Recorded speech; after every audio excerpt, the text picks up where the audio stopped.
consultar en unos minutos más, por supuesto, con lo que son las definiciones, también los lineamientos entregados por el presidente de la República a las autoridades de gobierno. En este día de cambio de gabinete que vamos a analizar en profundidad, las señales también que se dan, la salida del ministro Valenzuela, la renuncia también del ministro de Hacienda, exministro de Hacienda ya, Mario Marcel. Para eso estamos con Marco Moreno para justamente poder revisar esta noticia. Marco, gracias por acompañarnos como siempre. Muchas gracias a ti. Conceptos, primero que todo, ¿qué es lo que tú puedes ver de este cambio de gabinete que es relevante? O sea, partiendo por el equipo económico, Hacienda y Economía. Claro, la verdad es que en estas últimas 48 horas, porque esto no puede desvincularse de lo que pasó con el exministro de Agricultura Valenzuela, ¿no? Esto es parte de una crisis, evidentemente. Orígenes distintos, pero... Orígenes distintos, pero que se vinculan y probablemente no sabemos tampoco el trasfondo, ¿no es cierto?, de lo que se tejió detrás, pero evidentemente estas 48 horas muestran, yo creo, Nicolás, que se está instalando elementos que configuran una situación compleja para un gabinete en los próximos 6 meses. Eso es lo que le resta de mandato al presidente Gabriel Boric. Yo creo que esto que se conoce en la política como el síndrome del pato cojo, que suele ser una metáfora, sí, termina por instalarse hoy día en la moneda, ¿no? Lo que estamos viendo es eso, ¿no? ¿Tú crees que el pato cojo se instala en concreto con este cambio de gabinete? Sin duda, esto es la demostración y yo te lo diría por 4 razones. La primera tiene que ver con que los gabinetes son el termómetro de la gobernabilidad, ¿no? Y por lo tanto, cada salida, cada traslado, cada movimiento que se dé dentro del gabinete, ¿no? Aunque responda a causas distintas, en el caso de Mario Marcel, por causas personales, en el caso de Valenzuela por una decisión política, la llegada de Álvaro García a Economía también es parte de esos elementos. Se especuló toda la mañana, ¿no?, por la salida del ministro de Educación Cataldo, sí, Nicolás, que no forma parte. No, claro. Pero cuando se habla de eso es porque algo hay. Y sonaban muchos otros nombres. Y sonaban, claro. Entonces, no muchos nombres, pero sí yo te podría decir 3 o 4 nombres que estuvieron ahí en el comidillo, digamos. Entonces, respecto de lo primero que te quería decir es que lo que hay aquí, o cómo podemos interpretarlo, es como una señal de fragilidad. ¿Ya? Ese es el primer elemento. El gobierno ya no logra proyectar continuidad, sino que lo que tiene son respuestas reactivas, ¿no es cierto?, a presiones externas o internas. Eso es lo que ocurrió en primer lugar. En segundo lugar, creo que la lógica electoral está colonizando la gestión gubernamental. Claramente, ¿no es cierto?, cuando se especuló, repito, esto no se concretó, pero evidentemente en política cada vez más las cosas no son lo que son, sino lo que parecen, ¿no? Y lo que parece es que iba a haber la salida de otros ministros, ¿no es cierto?, a reforzar la candidatura de la candidata Janet Jara, y por lo tanto lo que estamos viendo aquí es que los ministerios se pueden transformar en plataforma de las campañas, ¿no?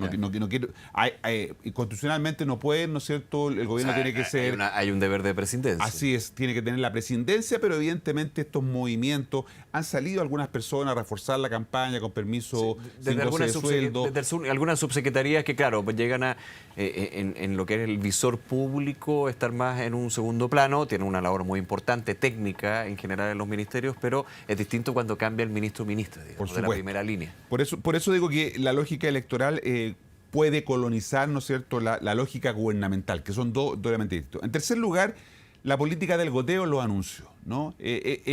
Aquí estamos en presencia de que esta comunicación de cambios de manera fragmentada partió ayer con Valenzuela, ¿no es cierto? Se nombró un ministro subrogante. Hoy día conocimos introspectivamente lo de Mario Marcel, que no estaba en ningún análisis. Probablemente sí se sabía internamente, porque esto no puede haber ocurrido. El presidente Boric lo decía, que esto lo ha ido conversando en buen tiempo, no dice cuándo, pero lo decía en algún minuto. Claro, hay temas personales, evidentemente. Claro, sin un rediseño integral, porque aquí lo que se hizo fue movimiento de piezas, sacaron a Grau de Economía, lo llevaron a Hacienda. Se apostaba por la posibilidad de que la actual subsecretaria de Hacienda, Heidi Berner, llegara de hecho a reemplazar a Mario Marcel, lo cual finalmente no se concreta y se hace tal Claro, porque probablemente eso permite también que la gente, los ministros y nuevas ministras, como en el caso de Agricultura, que que ya conocen el funcionamiento del ministerio no pierdan tiempo, ¿no es cierto?, en conocimiento. Cuando al gobierno le quedan 6 meses, evidentemente tú no puedes gastarte 2 meses en conocer cómo funciona. Claro, por eso que tenía son que ser 2 o 3 meses para ya estar a tono, pero aquí son 6 meses que por eso que tenía que ser gente de adentro. Y principalmente perdona que te interrumpa, con un punto, tienen varios, economía y Hacienda especialmente, pero cuando hablamos de la ley de presupuesto, es el gran tema del Ministerio de Hacienda con el último proyecto de presupuesto que va a heredar este gobierno para el próximo, sea cual sea. Exactamente, y con un Congreso que probablemente sea mucho más difícil de alinear para llegar a entendimientos. Marcel tenía un cierto respeto técnico, ¿no es cierto?, incluso en el último tiempo político entre los parlamentarios, por lo tanto eso facilitaba las cosas, pero está difícil lo que pueda pasar con el ministro Grau en esa misma función. Por eso yo pondría atención a lo que pueda ocurrir con la tramitación del presupuesto, como tú dices, que la gran tarea que tiene Grau por delante ahora es esa, es sacar el presupuesto. Ahora viene el periodo más complejo, justamente la negociación en el Parlamento, y evidentemente eso es un elemento que